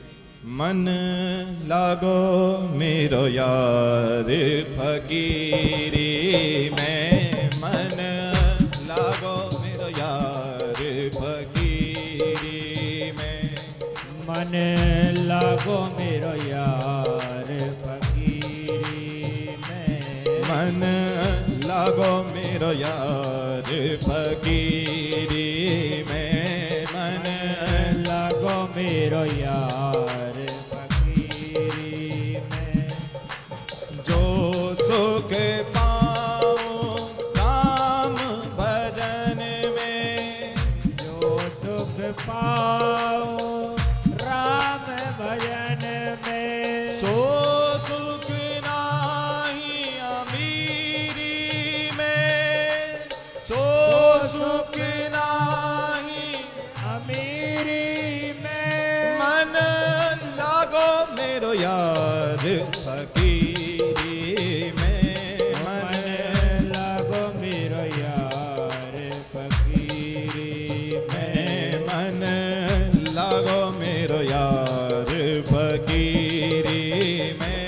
मन लागो मेरो यार फकीरी में। कि मन लागो मेरो यार फकीरी में, कि मेरो मन तो फकीरी में लगता है। जो सुख पाऊं राम भजन में, सो सुख नाही अमीरी में। मन लागो मेरो यार फकीरी में। भला बुरा सब का सुन लीजिए, भला बुरा सब का सुन लीजिए, भला बुरा सब का सुन लीजिए, भला बुरा सब का सुन लीजिए। कर गुजरन गरीबी में, मन लागो मेरो यार फकीरी में। मन लागो मेरो यार फकीरी में, मन लागो मेरो यार फकीरी में। मन लागो मेरो यार फकीरी में, मन लागो मेरो यार फकीरी में। मन लागो मेरो यार फकीरी में। तो जो आनंद, जो सुख राम के भजन में आता है, राम की कथा में आता है, वो आनंद कहीं नहीं आता है, वो सुख कहीं नहीं प्राप्त होता है। बाबा कथा सुनाने लगे। और बाबा जब कथा सुनाने लगे तो माता सती कथा श्रवण करने लगी। पर यहाँ पर भी और एक घटना घटित हो गई। यहां घटना क्या घटित हो गई कि यहां मां सती कथा तो सुन रही है, पर इधर से उनके पिता को एक बड़ा पद मिला, दक्ष कुमार को एक बड़ा पद मिला, जिसको प्रजेश कहा जाता है, जिसे नायक बोलते हैं, जो 21 प्रजापतियों के ऊपर होता है उसे प्रजेश कहते हैं। तो नायक का पद मिला, प्रजेश का पद मिला, और जब उन्हें पद मिला तो जब किसी को कोई पद मिलता है ना तो अभिमान जरूर आता है। ऐसा कोई संसार में नहीं है, नहीं कोहु अस जन्मा जग माही, प्रभुता पाई जाहि मद ना आई। ऐसा कोई नहीं जन्मा जिसको प्रभुता पाई, जिस पर प्रभु की कृपा हुई, जिसे जो है पद मिल गया, उसे अभिमान ना हुआ हो। नेताओं को देखो, जब वोट पानी हो तो घर घर डोलते हैं, और जब जीत जाएं तो तुम उसके घर घर डोलते हैं। अदले का, क्योंकि भारत में जो है ना गिव एंड टेक सिस्टम है, अदले का बदला। तो जब तक हम कुछ नहीं पाते तब तक परमात्मा का चिंतन करते हैं, पर जब हमें पद मिलता है तो हम अभिमानी हो जाते हैं। आज हमारे पास धन और दौलत होती तो क्या इस गर्मी में बैठते क्या? ऐसे लॉकडाउन में, ऐसे कोरोना काल, महामारी जैसे काल में हमें कथा करने की क्या जरूरत थी? क्या जरूरत थी कथा करने की? फिर भी हमने सोचा कि कुछ ना कुछ हम ऐसा करें जिससे कम से कम हमारा बहादुरगढ़ तो सुरक्षित रहे, और या रहे या ना रहे पर बहादुरगढ़ तो सुरक्षित रहे। बोलो राधे राधे, और जोर से बोलो राधे राधे। और नहीं तो हमें भी क्या जरूरत थी? अपने ऑफिस में बैठते, एसी में बैठते, यहाँ बाहर बैठने की क्या जरूरत थी? पर हमने भी चेष्टा की कि नहीं, कुछ ना कुछ तो, क्योंकि संत जब कभी भी देश पर संकट आता है तो संत महात्मा ब्राह्मणों को ही दूर करना पड़ता है। जब देश गुलाम था अंग्रेजों का, तो जानते हो सबसे पहली लड़ाई किसने लड़ी थी? सबसे पहले अंग्रेजों के खिलाफ कौन खड़ा हुआ था जानते हो? किसी को ज्ञान है? मंगल सिंह पांडे। वो भी एक ब्राह्मण ही था जो सबसे पहले अंग्रेजों को भगाने के लिए खड़ा हुआ। तो जब हमारे देश पर कोई संकट आता है तो संत महात्मा ब्राह्मण ही सबसे पहले उस संकट को भगाने की चेष्टा करते हैं। तो हमने सोचा कि क्यों ना हम भी यह सब कार्य करें, ठाकुर जी कोई लीला कर ही दे, और करेगा। मुझे विश्वास है इस ठाकुर पर कि ये जरूर कोई ना कोई रचना करेगा, जरूर ये कोई ना कोई लीला अपनी दिखाएगा। इसलिए जिसे पद मिलता है वो अभिमानी होता चला जाता है। किसी के पास धन बढ़ जाए तो वो धन के आगे किसी को बोलने नहीं देता। किसी के पास ताकत हो जाए तो छाती चौड़कर चलता है कि जैसे जन ये ही सब कुछ है, अब कोई रोड पर दूसरा नहीं है। किसी को सुंदरता मिल जाए तो वो भी चारों ओर निगाह मारता चलता है, और कोई बेचारा काला हो जाए तो दिन भर फेरन लवली लगाता है कि मैं गोरा हो जाऊं। सब प्रभुता के चक्कर में रहते हैं कि प्रभुता हमें मिले, पद हमें मिले, जो है बड़ा पोस्ट, बड़ी पोस्ट हमें मिले, पर हम ये भूल जाते हैं कि हमें अभिमान हो जाता है। एक बार ऐसा हुआ था, ठाकुर जी की यात्रा निकल रही थी। अब यात्रा निकलने के लिए जो है ना घोड़े की व्यवस्था की गई थी। अब घोड़े की, जिस घोड़े को लिया गया था उस दिन उसको कुदरती बुखार हो गया, उस घोड़े को नहीं ला पाए। गांव में दूसरा घोड़ा नहीं था। अब बड़े वे दुखी हुए, करें तो करें क्या। उन्होंने क्या देखा कि एक कुमार के घर गधा बधा हुआ है, उस गधे को लिया है, उसको थोड़ा नहलाया धुलाया, अच्छे वस्त्र पहना दिए तो उसे बड़ा सुंदर बना दिया। अब भगवान की मूर्ति उसके ऊपर रख दी, पूरे गांव में उससे परिक्रमा कराई जा रही है। अब भगवान की जब परिक्रमा हो रही है तो सब लोग आ रहे हैं, उस गधे के आगे लम्मा लेट जाते हैं। अब गधा सोचता है बाप रे बाप, हमारी इतनी पूजा। अब वो ये नहीं सोच रहा है मेरे ऊपर कोई और है, वो सोच रहा है ये तो मेरे आगे लेट रहा है। अब तो जो आ रहा है, दो प्रसाद का 2 दाने वहां चढ़ा है तो बाकी सब गधे को खिला दिए। गधा सोच रहा है अरे मेरी इतनी सेवा। अब एक गौ माता खड़ी थी, अब गौ माता उसे टेढ़ी टेढ़ी देख रही थी, तो गधा टेढ़ा देखकर कहता है जलन हो रही है। गधा कह रहा है जलन हो रही है। आज हमारी सेवा हो रही है देख ले, और तुझे जलन हो रही है। गौ माता ने कहा गधे, ये तेरी सेवा नहीं हो रही, तेरे ऊपर बैठने वाले की सेवा हो रही है, ये तेरी सेवा नहीं हो रही। तब वो बोला गधा रहने दे, तू हमारे तरक्की से जल रही है, ये तो हमारी सेवा हो रही है। अब तो गधे जो है और ज्यादा अभिमानी होता चला गया। अब तो उसे खाना पीना मिल रहा है, प्रसाद मिल रहा है, हजारों लोग उसके पैरों पे कोई पानी चढ़ा रहा है, कोई छू कर जा रहा है। अब उस गधे को मंदिर तक ले आए, परिक्रमा पूरी हुई, मंदिर तक उसे ले आए, और मंदिर तक जब ले आए उस प्रतिमा को वहां से उठाया गया, मंदिर में अंदर ले जाया गया। सब लोग अपने अपना प्रसाद लेकर घर चले गए। अब गधा बाहर खड़ा है कि शायद अब रसगुल्ले आएंगे, अब कोई ना कोई जो है बड़ा ही पकवान आएगा हमारे लिए, क्योंकि वो तो अभिमान में आ गया ना कि अब ये तो देखो हमारा कितना पद बढ़ गया है। अब पुजारी जी बाहर आए, उन्होंने देखा गधा भी गया नहीं, एक सोटा लेकर आए और उस गधे में खींच खींच कर मारने लगे, भागे यहाँ से। गधा सोच रहा है कि गाय ठीक कह रही थी कि मेरे ऊपर जो था उसकी पूजा थी, ये मेरी पूजा नहीं है, इसलिए हमारे ऊपर हमारा परमात्मा है, वो ही पद बढ़ाता है, उसी की पूजा होती है, हम कुछ नहीं करते। हम कुछ नहीं करते हैं जीवन में, जीवन में तो सब कुछ करने वाला वो ही है। हमारे गुरुदेव एक कथा सुनाया करते थे। एक कोई पंडित जी थे, काफी जो है बचपन से ही कथा सुनाते थे, तो बड़े बुजुर्ग हो गए सुनाते सुनाते, उनको भी अभिमान आ गया कि मेरे बराबर विद्वान कोई नहीं है। अब उन पंडित जी के मुंह के दांत भी निकल गए। अब वो जब कथा सुनाते थे तो आधा मुंह का थूक जो है पीठ पर गिरता था, पुस्तक पर जाता था, ग्रंथ पर जाता था। अब ग्रंथ पर जाता तो किसी नीचे बैठने वाले भगत ने देखा नहीं गया। उन्होंने जब कथा संपन्न हुई तो बोला गुरुदेव थोड़ा पीछे होकर बैठा करो, आपका थूक ना जो ग्रंथ पर आता है। अरे तू हमें ज्ञान देगा, हमने अपना जीवन निकाल दिया कथा सुनाते सुनाते, क्योंकि वो पंडित नहीं, उसका अभिमान बोल रहा था। वो पंडित नहीं बोल रहा था, उसका अभिमान उसे बोल रहा था। और तुझे नहीं पता, हम तो बचपन से कथा सुनाते आए हैं, ये थूक नहीं, ये तो गंगा है, ये तो अमृत है, ये गंगा है, ये तो गंगा हमारे मुंह से, अमृत हमारे मुंह से निकलता है। ठीक है, वो बेचारा चुप होकर चला गया। दूसरे दिन आया, बड़ी सुंदर बर्फी लेकर आया। सुंदर जब बर्फी लेकर आया, बोला गुरुदेव आप भोग लगाओ ना, आपके लिए बर्फी लाया हूं। उन्होंने कहा अच्छा मन, हाँ। अरे तू तो कल निंदा कर रहा था गुरुदेव, गलती हो गई। उसे उन्होंने बर्फी दे दी। अब बर्फी जब दे दी तो गुरुदेव ने वो बर्फी खाई। जब ऊपर ऊपर की खाई तो तब तो उनको अच्छा लगा, जब थोड़ा और जब वो कतई चूरन सा बना तो वो करकराहट सा उसमें आने लगा।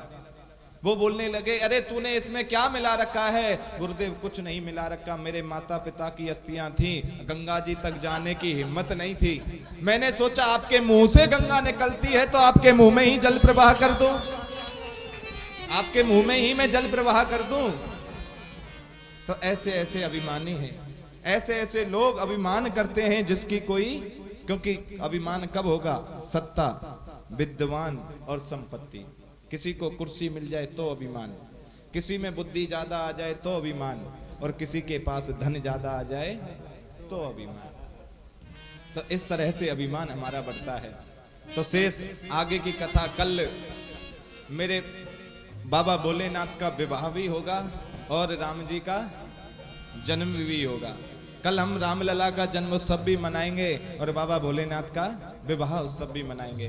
तो सभी अपने अपने जो है घरों से टॉपी, खेल खिलौने राम जी के जन्म उत्सव के लिए अवध में बधाई होगी कल, और हम तुम सब अवध में बधाई करेंगे। कौन कौन चाहता है कि प्रभु हमारे घर भी जन्म लेकर आए?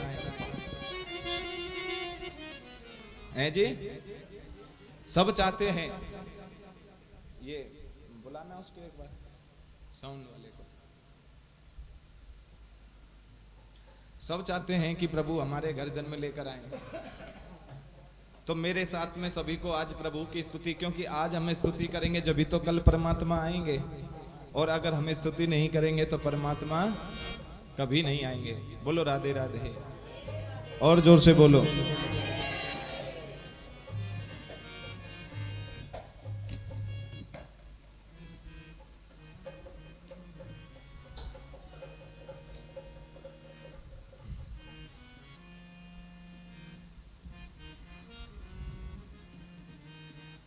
समय बड़ा बलिवान होता है। समय समय की बात है, समय बड़ा बलिवान।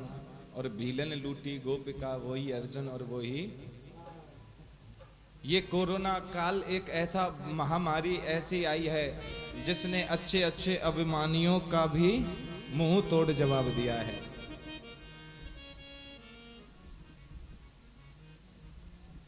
उन्होंने जिनको इतना अभिमान हो गया था कि हमारे बगैर तो ये नहीं, हमारे बगैर तो वो नहीं, उन सबको भी अच्छा जो है जवाब दिया है। कुछ हद तक ठीक हुआ है तो कुछ हद तक गलत भी हुआ है। पर ठाकुर से यही प्रार्थना करनी है कि ठाकुर इस बीमारी को अब ले जा। हमने ठाकुर का ट्रेलर देख लिया है कि वो अपनी पर आएगा तो किसी को नहीं छोड़ेगा। हम समझ गए हैं, हम समझदार हो गए। बोलो राधे राधे। राधे राधे। बेटा तुझे यहां बुलाया है, वहां नहीं बुलाया। यहां आ तू। हाँ यहाँ।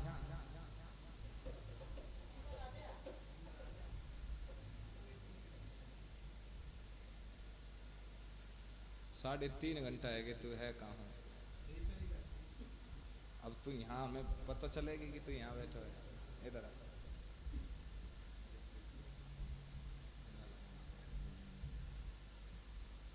बोलो राधे राधे।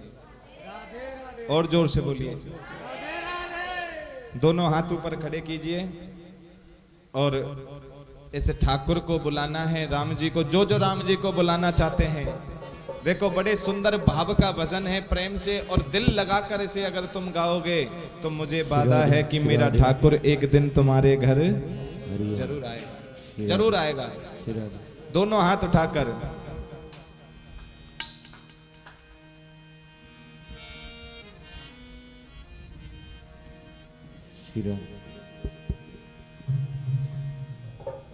भगवान का स्मरण करना है। मेरे गोविंद को, मेरे राम को पुकारना है कि हे राम जी मेरे घर भी आइए और मेरे घर में जो कलयुग बन रहा है उस कलयुग को बदलकर त्रेता युग बनाइए। मेरे घर में भी सद्बुद्धि प्रदान करिए।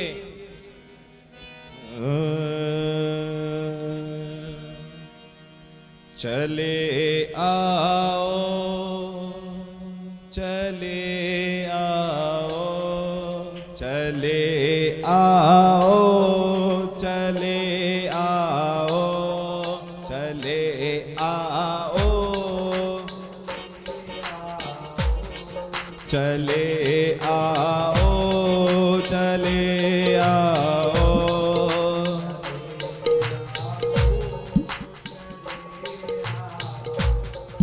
अभी कुछ जाने बाकी है,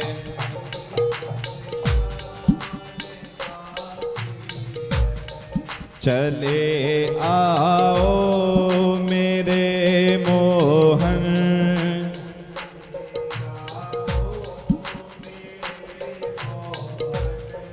अभी कुछ जान बाकी है।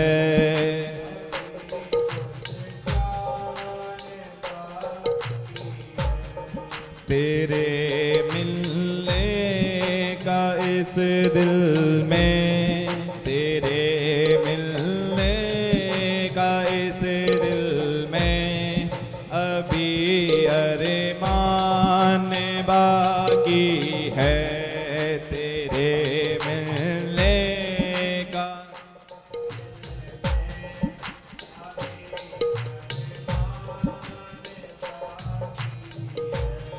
चले आओ, चले आओ,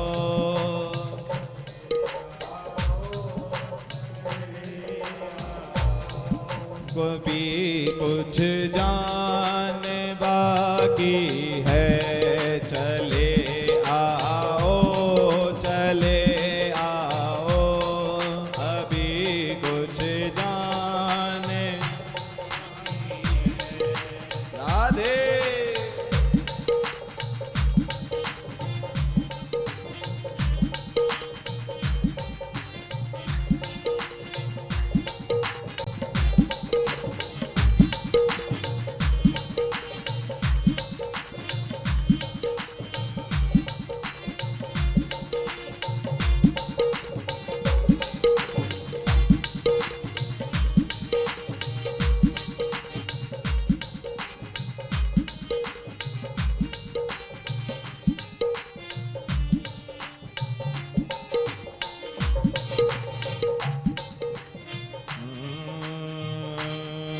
तुम्हें देखूं तुम्हें गाऊं, तुम्हें देखूं तुम्हें गाऊं, मेरा दम निकल न जाएगा।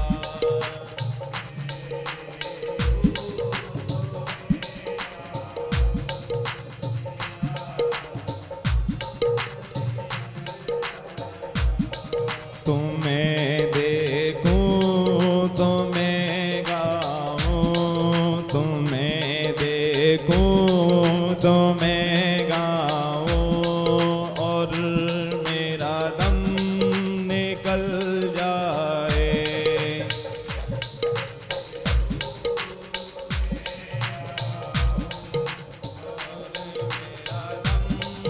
निकल आए तेरे दर्शन का मन मोहन, तेरे दर्शन का मन मोहन, अभी अरमान बाकी है।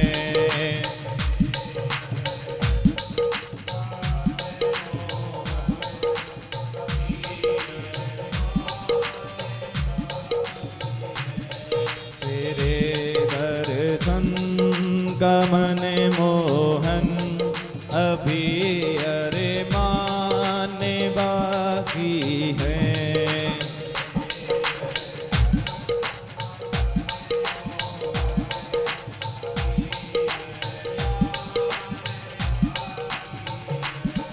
चले आओ चले आओ,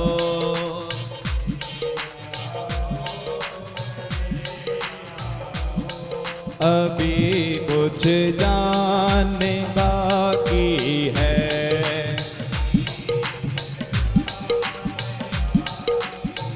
हरि बोल।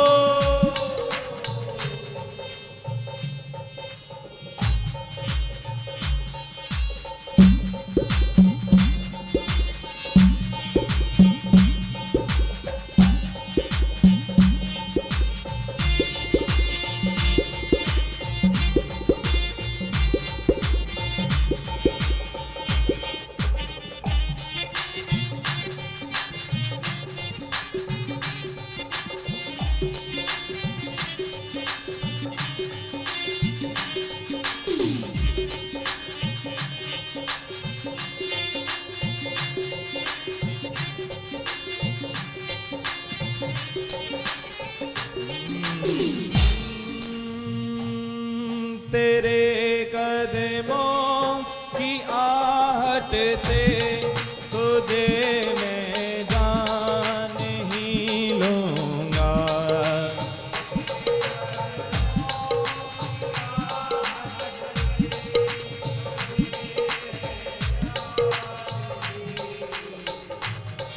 तेरे कदमों की आहट से तुझे मैं जान ही लूंगा।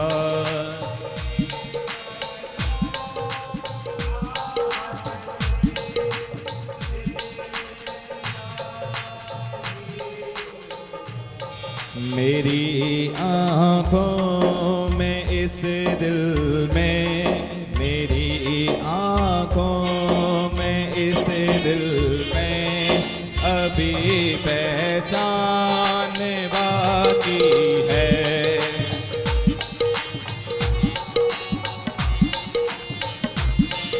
अभी पहचान। चले आओ मेरे प्यारे, अभी कुछ जान बाकी है।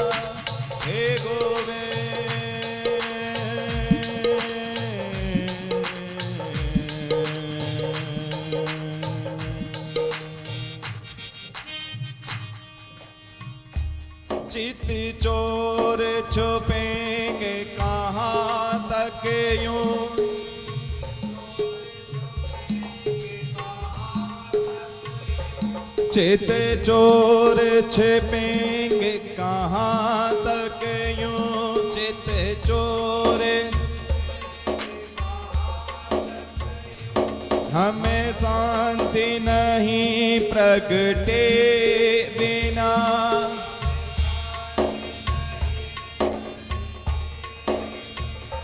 हमें छोड़ेंगे,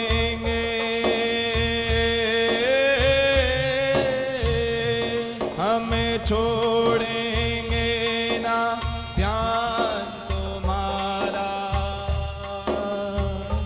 नहीं मानेंगे श्याम बुलाए बिना, नहीं मानेंगे श्याम बुलाए बिना, नहीं मानेंगे श्याम बुलाए बिना, नहीं।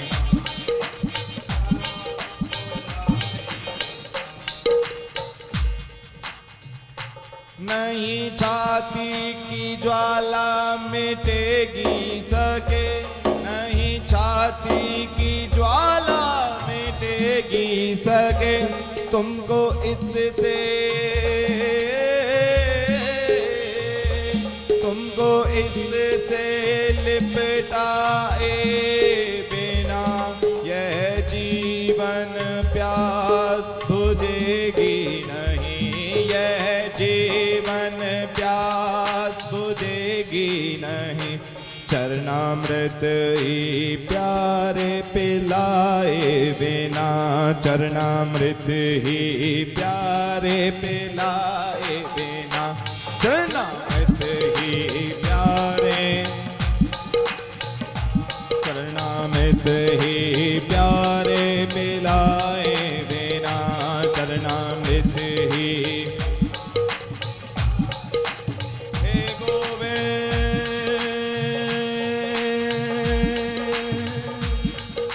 हे गोपाल,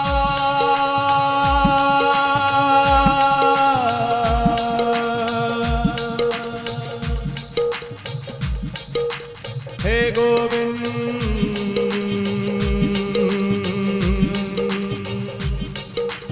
हे गोपाल।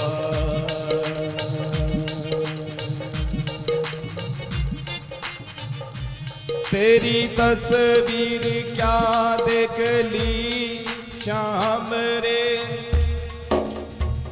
कि हे श्याम रे मैंने तेरी क्या तस्वीर देखी कि मैं तेरी दीवानी हो गई।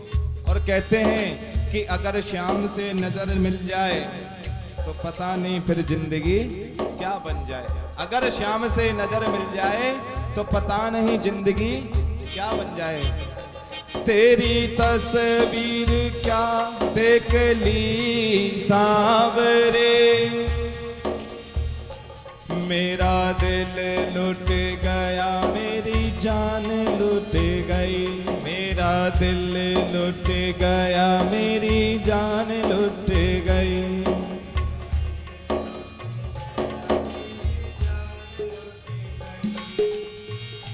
मधुर बंसी वो लबों पर लगाई जब तूने,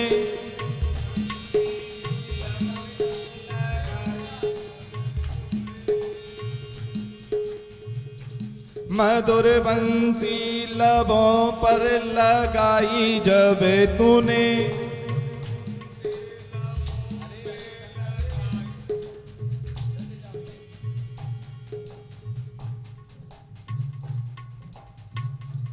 मधुर बंसी लबों पर लगाई जब तूने,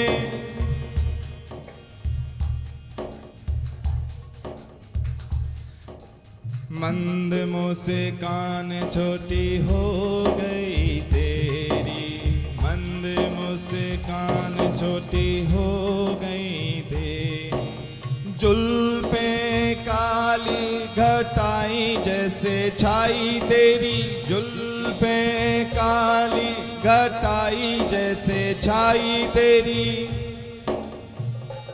मेरे हर दम मेरे महरूल लुट गई तेरी, मेरे हर दम महरूल लुट गई तेरी। कि हे गोविंद, जब तुम मधुर बंसी बजाते हो बड़ा आनंद आता है, बड़ा सुकून मिलता है। तेरी वो मधुर छोटी सी मुस्कानियां तेरी बंसी पर झलकती है और मेरा मन मोहित हो जाता है। और उससे क्या मिलता है? मेरे हृदय पर जख्म होता है, मेरे दिल पर जख्म होता है। मिले हैं जो जख्म तेरे विरह में है गोविंद, कि तेरे विरह में जो मुझे जख्म मिले हैं गोविंद, चाहे वो दिखते नहीं हैं हे गोविंद, कि मेरे हृदय पर जो जख्म मिले हैं वो दिखते नहीं है, पर मैं ही जानती हूँ मेरे दिल में कितना दर्द होता है जब तू मुझे प्राप्त नहीं होता है। मिले हैं जख्म तेरे तेरे विरह में मोहन, चाहे वो दिखते ही नहीं है, पर ये मत ना समझना कन्हैया, पर ये मत ना समझना कन्हैया, कि वो जख्म मेरे कभी दुखते नहीं हैं, वो जख्म मेरे कभी दुखते नहीं हैं, वो जख्म मेरे कभी दुखते नहीं। ये मत समझना कन्हैया कि ये जो मिले हैं जख्म तेरे विरह में, ये मिले हैं जख्म तेरे विरह में, वो कभी दिखते नहीं है। और ये भी मत समझना कन्हैया कि वो जख्म कभी दुखते, दर्द तो रोज होता है पर रोऊं तो किसके आगे रोऊं। इसीलिए मैं तुझे पुकार रही हूँ कि मेरा संसार में कोई नहीं है, मेरे परिवार में मेरे जीवन में जो दुख है कन्हैया उसे द्रौपदी की तरह हरण कर ले, उस पांडवों की तरह उस दुख को हरण कर ले। अब तो तू मेरी झोली में उस सुखों को भर दे और आज तू मेरे घर चल दे। दोनों हाथ उठाकर कन्हैया को पुकारो। चले आओ मेरे मोहन,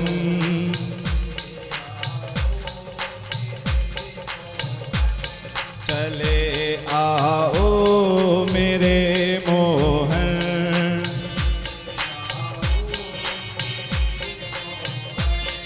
अभी कुछ जाने बाकी है,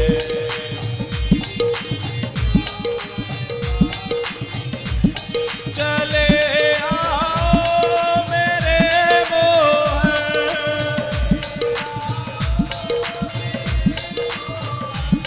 चले आओ मेरे मोहन,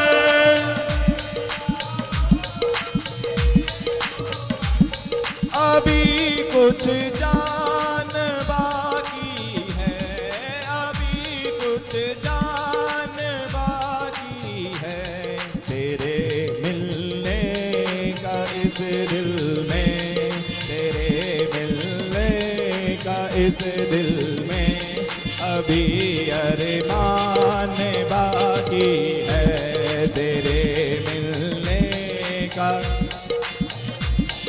अभी अरमान बाकी है, तेरे मिलने का इस दिल में अभी अरमान बाकी है। बोलिए नंद के लाला की, बोलिए राजा रामचंद्र महाराज की। सभी खड़े हो जाएंगे अपनी अपनी जगह।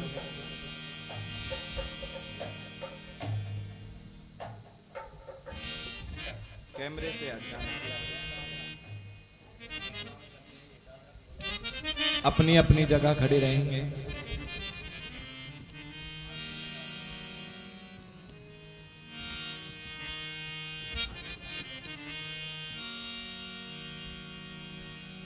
अभी रुकिए, आरती की थाली 1 मिनट रुकिए, वहीं जाइए अपनी जगह। क्या हो गया? हाँ ठीक। पीछे हो जाइए। हाँ, दोनों हाथ ऊपर खड़े कीजिएगा।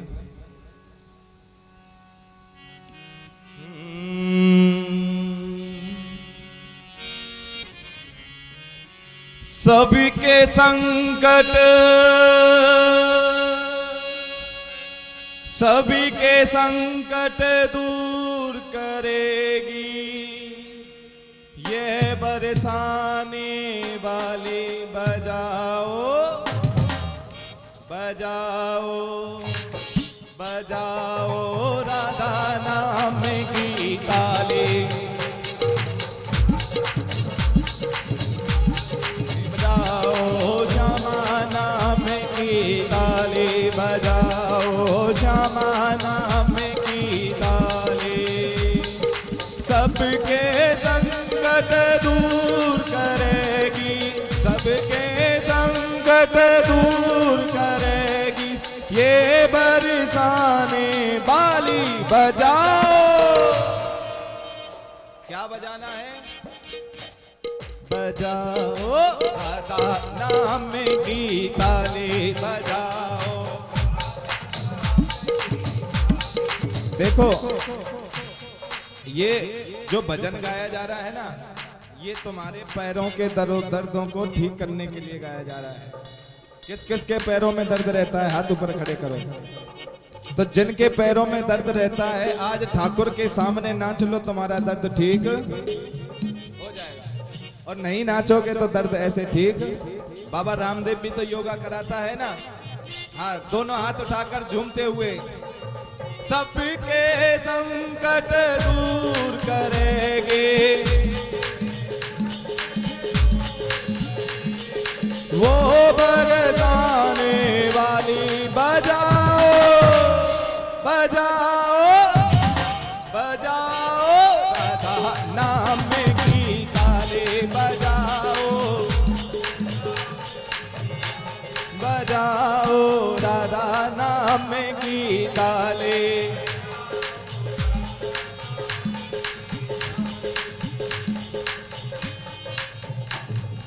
हरि बोल।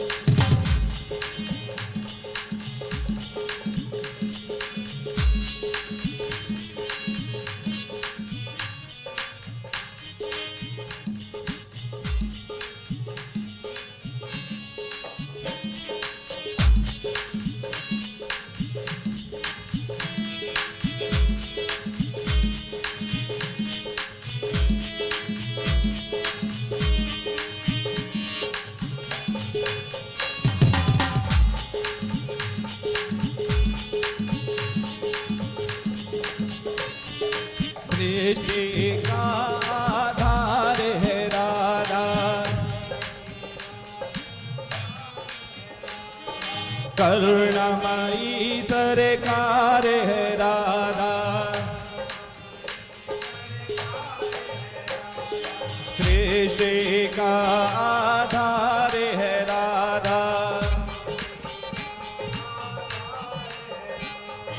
करुणामयी सरकार है राधा। राधा नाम है जिस रचना पर, राधा नाम है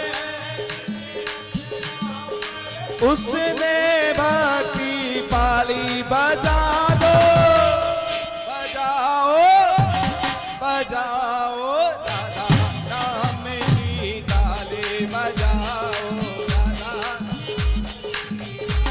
बजाओ श्यामा नाम की ताली।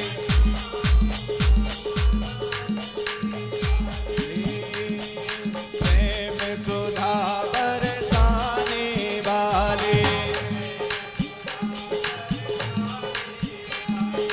करुणा रस छलकाने वाले, प्रेम सुधा बरसाने वाले,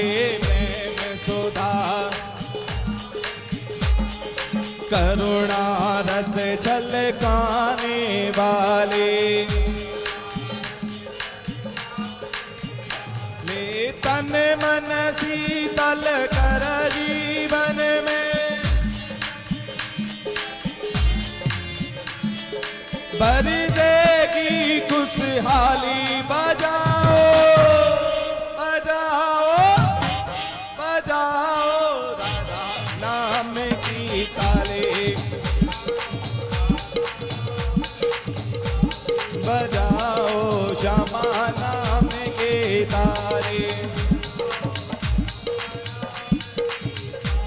बजाओ राधा नाम की ताले, बजाओ श्यामा नाम की ताले, बजाओ राधा नाम के ताले, बजाओ राधा नाम के ताले, बजाओ राधा नाम के ताले, बजाओ राधा नाम के, बजाओ राधा नाम के ताले, बजाओ राधा नाम के ताले, बजाओ राधा नाम के, जाओ राधा नाम के, बजाओ राधा नाम के ताले, बजाओ राधा नाम की ताले। बोलिए लाडले सरकार के। दीजिए आरती। कल का बड़ा विशेष ध्यान रखना, एक तो समय से भी आना है और कल मेरे बाबा भोलेनाथ का विवाह भी है और मेरे राम जी का जन्म उत्सव भी है। बड़े धूमधाम के साथ में हम मनाएंगे, सभी मिलकर आरती करेंगे।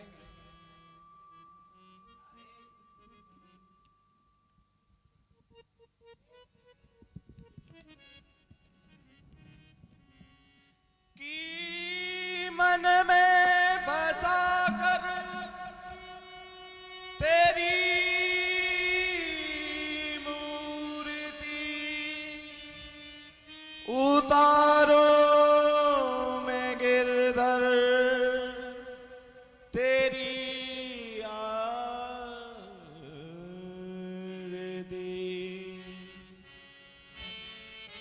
कि मन में बसा कर तेरी मूर्ति उतारो मैं गिरधर तेरी आरती,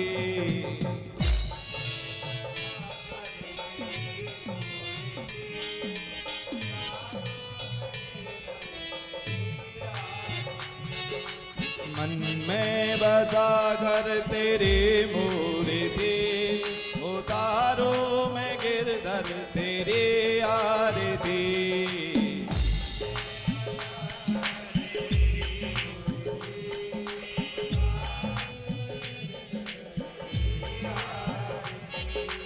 ओ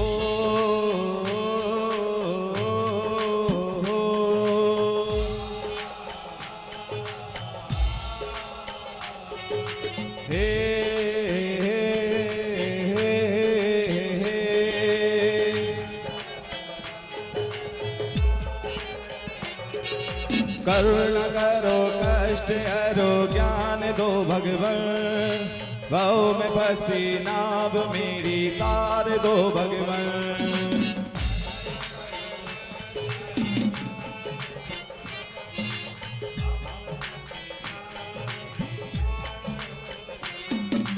दर्द की दवा तुम्हारे पास है,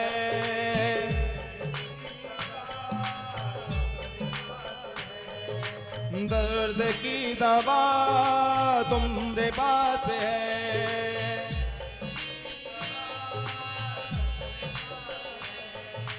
जिंदगी दया की है भीख मांगती, मन में बसा कर तेरी मूर्ति उतारो मैं गिरधर तेरी आरती,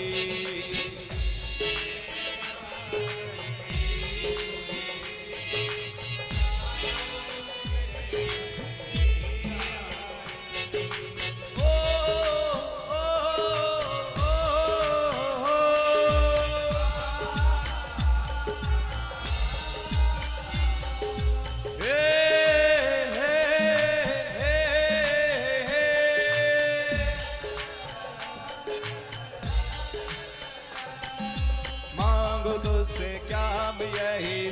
सोचो भगवान, जिंदगी जब तेरे नाम कर दी अर्पण।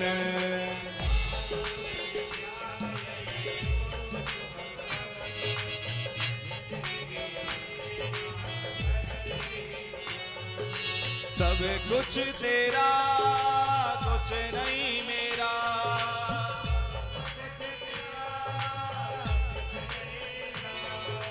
चिंता है तुझको प्रभु संसार की।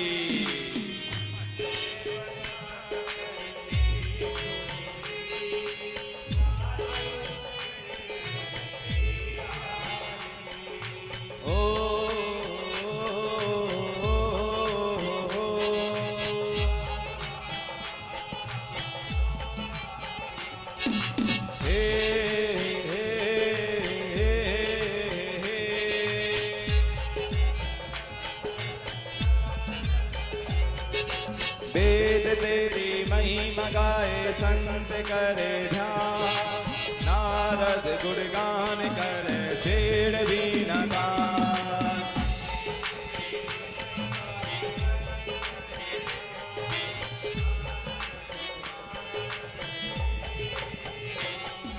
भक्त तेरे द्वार करते पुकार,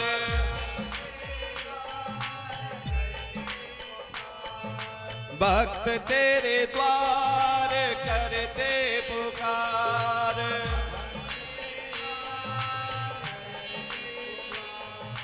मोहित व्यास गाए तेरी आरती,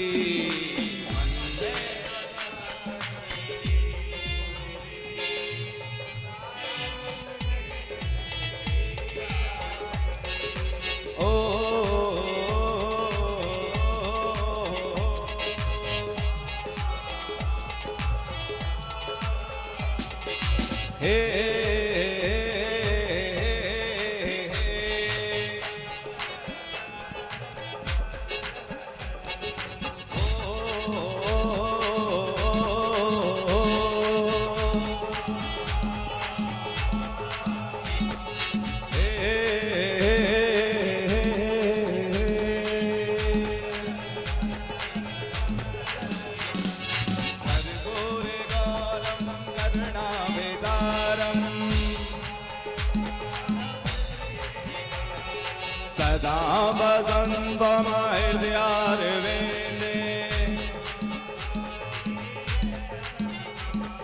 त्वमेव माता पिता त्वमेव,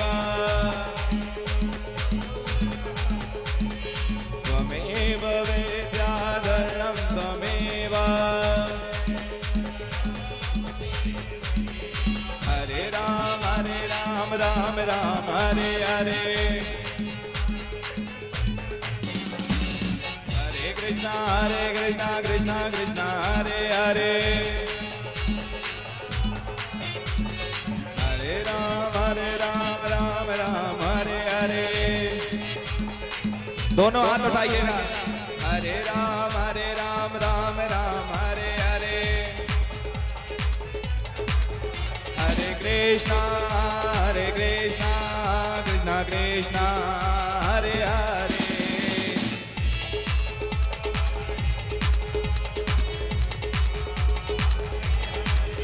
Hare Krishna Krishna Krishna Hare Hare।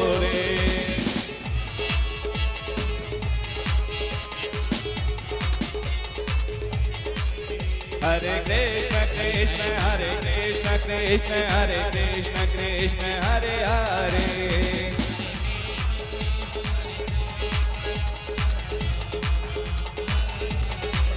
Hare Krishna Krishna Krishna Hare Krishna Krishna Hare Hare।